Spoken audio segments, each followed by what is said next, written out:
The Fifth Estate. Tonight, it was a fortune in diamonds. Enough to start a war for. And it would take a war to get them because the African government that controlled the mines had been turfed out in a coup. It was time to make a deal, to buy a war. We saw the signed contract. And you saw the figure. A millionaire in this Vancouver building had the bankroll for a counter-coup, and he had visions of a colossal payday.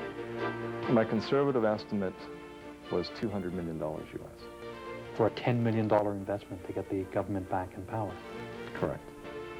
A company located in this Vancouver tower wanted the diamonds too, and some of its directors knew where to find the mercenaries. $1.5 million, I believe, had gone towards hiring the team that was in country. Tonight, the story of how a built-in Canada Civil War changed history in Sierra Leone and put a glittering prize in Canadian hands. And the Fifth Estate with Lyndon McIntyre, Francine Pelletier, and tonight, Victor Mallory.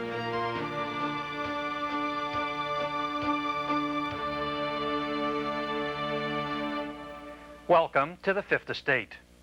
Every day in the papers you read about foreign wars. Every night on the news you see foreign wars.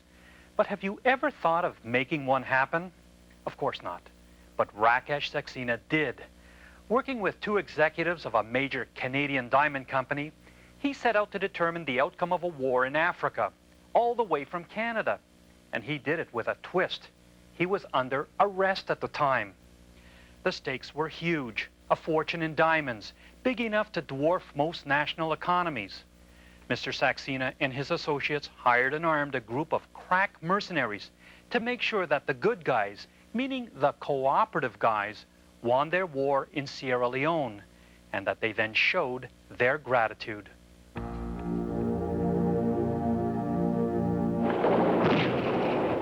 Another government is toppled in another anonymous African civil war.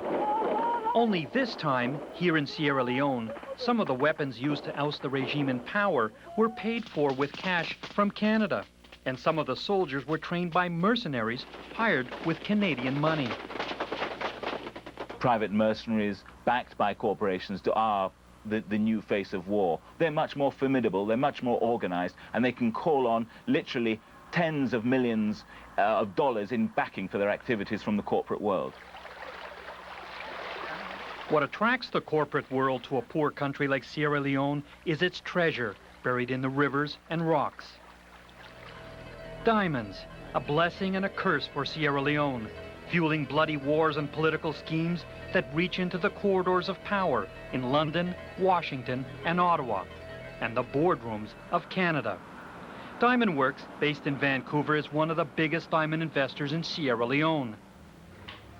Bruce Walsham is its president and CEO, an Australian by birth, a geologist by training, an African connoisseur by choice. He knows Africa like the back of his hand.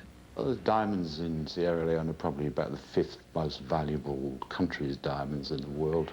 How much are your diamonds in Sierra Leone worth? In the ground, about $300 million. That's a lot of diamond rings. A lot of diamond rings, yeah. And the man who helped Diamond Works get those diamond rings is British entrepreneur Anthony Buckingham.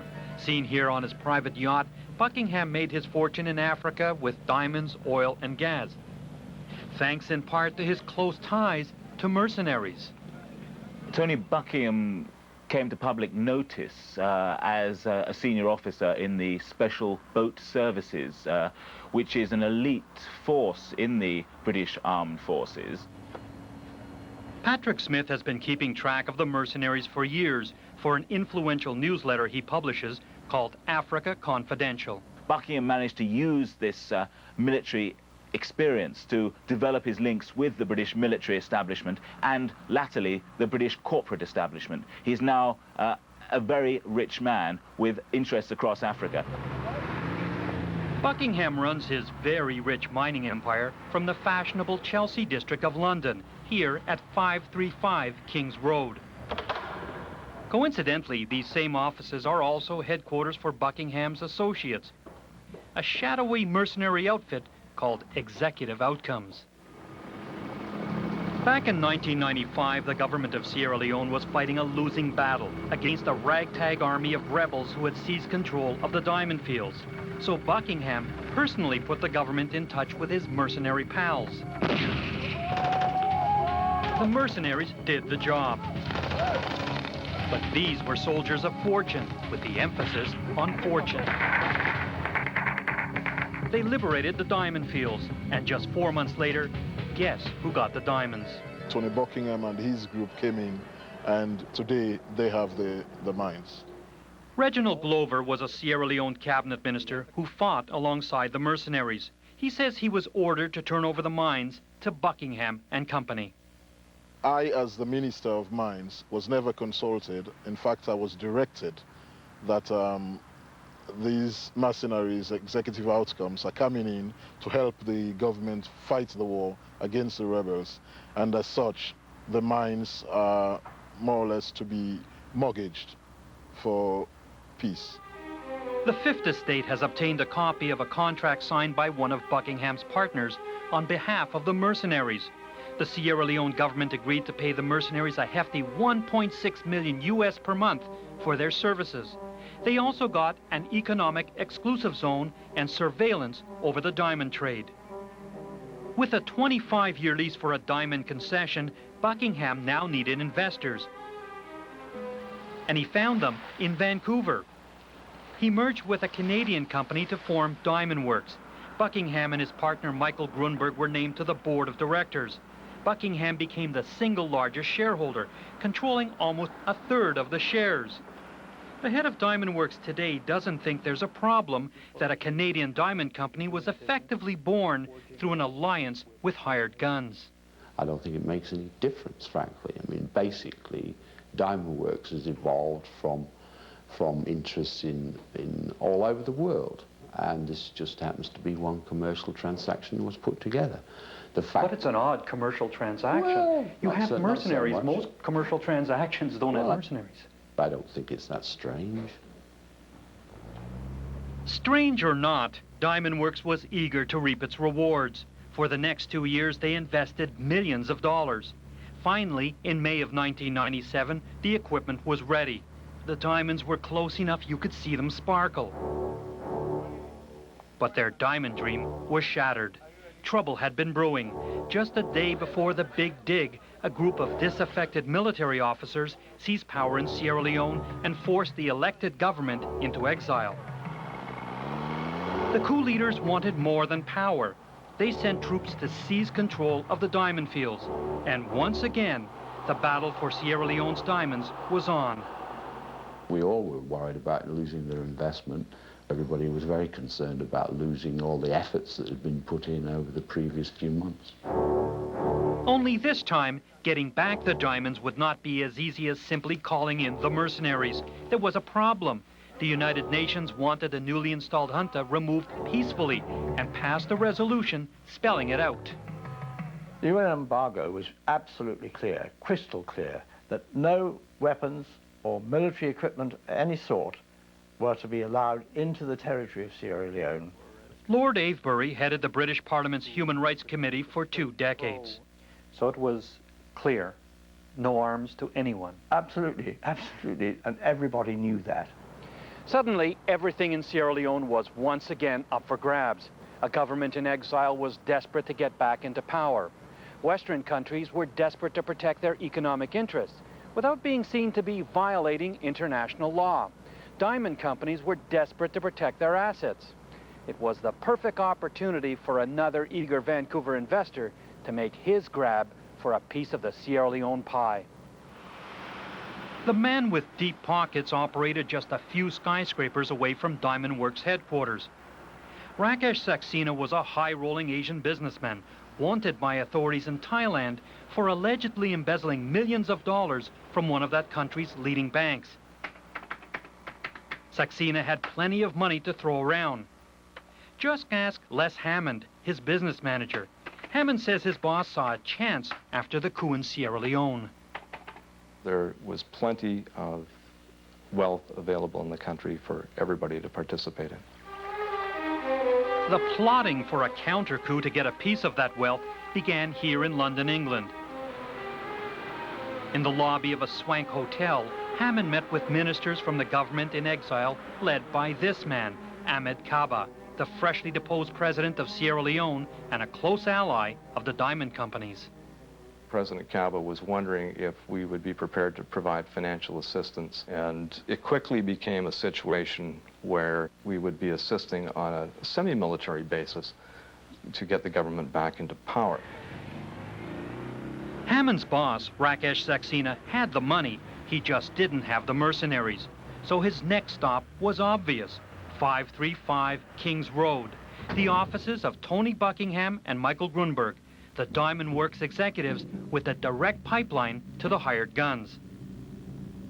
Saxena's offer was a gift to the Diamond Works directors. He puts up the cash for the mercenaries, and the Diamond Works executives get their hands back on their diamonds.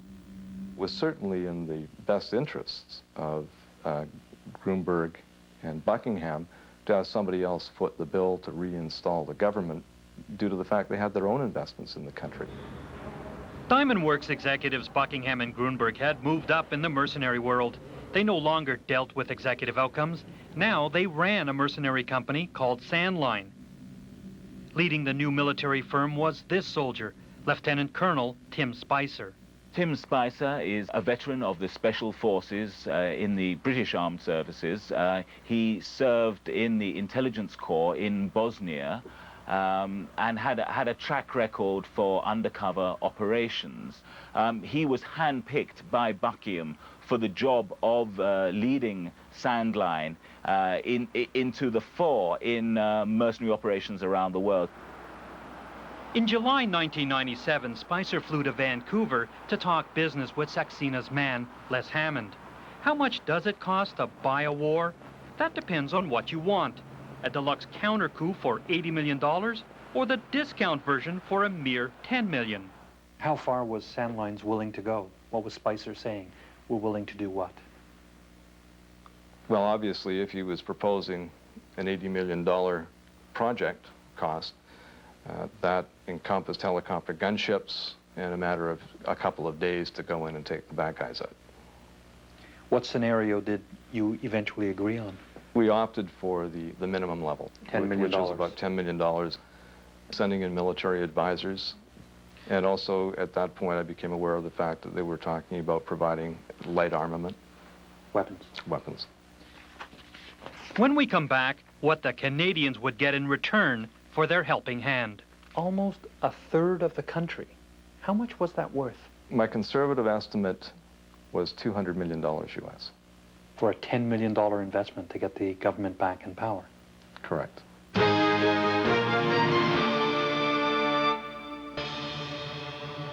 And now, we return to the Fifth Estate. Getting back control of the diamonds in Sierra Leone was going to be messy. By late 1997, the military junta had been entrenched in power for half a year. Despite the strict UN embargo banning any arms shipments to the country, there were deals afoot by Canadian investors to topple them and bring back the deposed Kaba government. From government documents, secret cables, and confidential sources, the Fifth Estate has pieced together the plotting of the counter-coup. The documents reveal that from the start, 3 Diamond Works officials were key to the plot, and that they operated with the full knowledge of Western governments eager to protect their political and economic interests in Sierra Leone. A key player in the affair was Peter Penfold, shown in this home video in his role as Britain's High Commissioner to Sierra Leone. After the military coup, Penfold moved his base of operations to the neighboring country of Guinea. In November 1997 at the Hotel Cayenne, the British diplomat met with a key Diamond Works official for some serious discussions about diamonds and the military situation. Normally, Rupert Bowen was country manager for Diamond Works in Sierra Leone, but now he had been seconded to the mercenary company Sandline with the full blessing of his boss. I was very happy for Rupert in his capacity of having all the contacts, all all the background in West Africa to undertake that at Sandline's request. Is this a way for a Canadian company to be doing business, forging alliances with mercenary groups? No, there's no alliances forged with mercenary groups. We use security companies to preserve our assets around our own installations. But wouldn't you call seconding your country manager, Rupert Bowen, to Sandline forging an alliance? No, I wouldn't. I think that was an expedient, because Rupert was probably the only person in the whole of West Africa with the respect of the government and with the respect of the local people for as many years in the country. Shortly after meeting Bowen, the British High Commissioner flew back to England. There was an important luncheon date. Here at an exclusive restaurant on Brompton Road, Penfold sat down with Diamond Works chief investor Tony Buckingham and mercenary leader Tim Spicer. It was just 2 days before Christmas, and the men had something to celebrate: a contract between the mercenaries and the exiled Sierra Leone government. Spicer told the senior British diplomat just that morning he had finalized the arms deal with President Kaba. Mr. Penfold welcomed the news of the contract with enthusiasm. I gave Mr. Penfold a copy of the contract, which he folded up and put in his pocket. Buckingham was cooking up deals, but according to Diamond Works president Bruce Walsham, he was doing it as a private citizen, not as a director of Diamond Works. Tony Buckingham in all this time never comes up to you and says, "Bruce, we've got it under control. You should see what we're planning."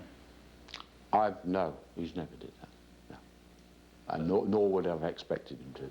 If I'm Tony Buckingham and I have 30% interest in Diamond Works, I would be protecting Diamond from Works' that rear perspective, end. you're correct. Yeah, I mean, he has an interest, a commercial interest in the company, sure. But it wasn't just Diamond Works he was looking at. It was the whole of Sierra Leone. And it was almost the whole of Sierra Leone that was up for grabs. The counter-coup deal was crystal clear according to a contract obtained by the Fifth Estate. Saxena, in effect, would give $10 million US to Sandline. Sandline would supply men and guns to the exiled Sierra Leone government, which in turn, once in power, would hand over huge diamond concessions to Saxena. Les Hammond worked out the exact coordinates on a map, detailing what mineral concessions Saxena would get in exchange for financing the mercenaries. I would believe that the total area of Sierra Leone that those claims would cover, or those concession areas would cover, would be anywhere between 25 and 30% of the country landmass. Almost a third of the country. How much was that worth? My conservative estimate was $200 million US. For a $10 million investment to get the government back in power. Correct. Sam Norman, Kaba's deputy defense minister, is embarrassed enough by the deal to deny its existence. I believe that the president of Sierra Leone is a very astute person. He could not allow such a deal to go through. We saw the signed contract. And you saw the figure. You saw the percentage of the land, 25% of the land space. 25 to 30% of the lands. He showed us the maps. People are desperate. They do desperate things. The president of Sierra Leone could not have been so scared as to giving the entire nation's fortune just because he wanted to be reinstated. But news of the deal even made it on the internet. Lord Avebury, the British Member of Parliament, came across a news report that Canadian diamond investors were plotting to finance Kaba's return to power. I thought this needed to be reported immediately to the Foreign Office because it was a violation of the Security Council resolution which prohibited the importation of any arms into Sierra Leone. What Avebury didn't know is that the Foreign Office already knew. High Commissioner Peter Penfold had been informing them about his meetings with Sandline in a series of memos. Saxena, he told them, in return for diamond mining concessions, would make available to Sandline up to $10 million for the purchase of arms and equipment and the provision of training. I welcome this development. Avebury kept pushing the British government to do something. But if he hoped his pleas would stop the arms shipment, he was sadly disappointed. I got the feeling that there was a deliberate attempt not to pay too much attention to what was happening there, because They took the view that if we're going to get a good result out of this in the end, then we better let it happen. We don't like it very much. It's a bit of a dirty business, but on the other hand, we better not interfere with it. Dirty business or not, the British government seemed willing to lend a helping hand. The U.S. government also knew what was up. Top officials at the State Department told the Fifth Estate that they were kept informed of the mercenary plans. And what about the Canadian government? After all, the money for the mercenaries and the arms, in a clear violation of the UN embargo, was coming from Vancouver. And it's not as if the man bankrolling the deal, Rakesh Saxena, was hard to find. He was sitting in a Vancouver jail, preoccupied with fighting extradition on bank fraud charges. That spelled trouble. No money, no mercenaries, no diamonds. So Michael Grunberg, the financial advisor to Sandline and director of Diamond Works, rushed to Canada to meet the money man in jail. Mr. Grunberg came out within about 10-15 minutes and was obviously upset and indicated to me that Mr. Saxena had indicated there would be no further funds flowing from Mr. Saxena regarding this matter. How much did Saxena pay out to Sandlines before he got into trouble here in Canada? To the best of my knowledge, about $3.5 million, U.S. Grasping at straws, Grunberg also called an acquaintance, looking for advice about what to do with the Saxena mess, retired Brigadier General Ian Douglas. He made it clear that this was money that was going into the counter-coup attempt, and that the first tranche of $1.5 million, I believe, had gone towards hiring the team that was in country, and the second tranche was to buy weapons.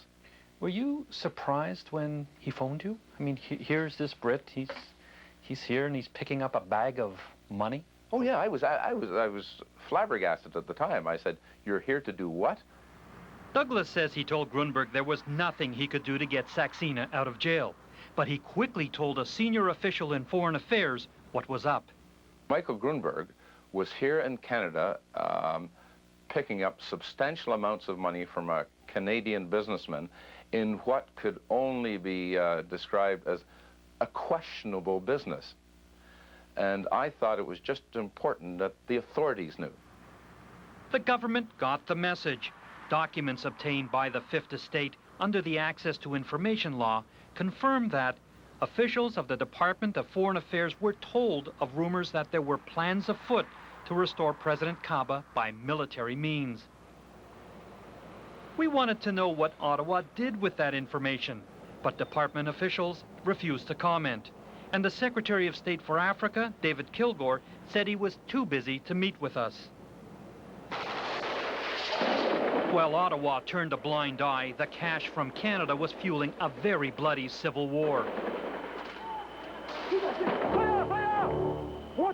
The mercenaries sent in 2,500 AK-47 assault rifles, 180 rocket launchers, 50 machine guns, as well as ammunition. In all, 35 tons of military hardware. Sandline also provided 15 military advisors on the ground. And in the air, Sandline lent a hand with an M-17 helicopter that made 15 sorties a day, ferrying military and government leaders to the front, carrying weapons and ammunition. And help came from other fronts. Nigeria sent in a small army to seal the victory. The UN arms embargo had been violated and ignored, but the operation was a success. Thanks to muscle from Nigeria, mercenary might, and money from Canadian diamond investors, President Kaba was restored to power. So in the end, the good guys won, and a democratically elected government is restored to power. And who cares if a few laws were broken along the way? Well, I'd say that was an extremely dangerous principle. Every time you break the law, the international law, you make it easier for somebody else to do so. You make it easier for Saddam Hussein or whoever to cross the frontier into Kuwait. You undermine the authority of the United Nations and the rule that you don't intervene in another country without the sanction of the Security Council. And I'm afraid this is what's happened. For Bruce Walsham, CEO of Diamond Works, it's all part of doing business. In London, Walsham shares the same offices used by Sandline, and two of his directors were tied to the mercenary outfit. But he insists at no time did he know about the counter-coup plot. We had no role in bringing Cabba back to power. I guess what I have a problem with, when I look back at all of the activities of Tony Buckingham, all the people he spoke to, when I look at Michael Brunberg flying to Vancouver, meeting with the main bagman, Saxena, you know these men, it's a small board, and they don't tell you anything. They never told Diamond Works that in any detail at all. They said that there were moves afoot to re-establish Cabba. Didn't give us any of the details. Boy, if somebody said to me there are moves afoot to re-establish Cabba, I'd say, what are they? What are they? Well, Let sure, me in. but sure, but that, I mean, you would do that naturally. But the fact Did you? No, I didn't. Was that a way of saying, do what you got to do, guys, but don't tell me because we don't want to know? Well, to a degree. I mean, the fact is that our job was to keep production going, keep a maintenance of our position. It's a commercial world. So it's all a coincidence. Diamond Works and Sandline share an office. Two of your board members work with Sandline, and your country manager is seconded to Sandline. Yeah, I think it's a coincidence. It is a coincidence because we happen to have interests in Sierra Leone. I've got to say, it's a hell of a coincidence. Well, it may be a hell of a coincidence. We happen to have very valuable assets in that country we should preserve. And that's the sort of business that Sandline is in. And the prospects for the diamond business are sparkling again in Sierra Leone. Bruce Walsham was one of the first foreign businessmen to meet with the newly installed President Cabba, and Diamond Works expects its diamond mining to quickly get back on track. There's a form of neo-colonialism and there's privatization of war, and these things go together. It's an appalling prospect. I think it's dangerous for the people of Africa and maybe other parts of the world as well. So what do the diamond companies become? They become the masters. Collectively, these enterprises from thousands of miles away in Vancouver or wherever are pulling strings and manipulating the political affairs of a country which ostensibly has a democratic government. Les Hammond testified against Rakesh Saxena at his former boss's extradition hearing. Hammond later received death threats and now needs police protection. Nowadays, the man who helped Saxena finance the Sierra Leone counter-coup is having second thoughts about that way of doing business. Is it a good thing for the government of Sierra Leone? To be beholden to the people that put up the money to put them back in power, from the government's perspective, from the perspective of the people of the country, I would say probably not. Is it a good thing for the diamond companies? Absolutely. Shortly after our interview with the president of Diamond Works, the company took some quick steps to distance itself from the mercenaries. Tony Buckingham stepped down as a director, although he still controls a third of the company's shares. And Rupert Bowen resigned as country manager, but remains a consultant to Diamond Works. Stay with the Fifth Estate. Coming up next, Call Him.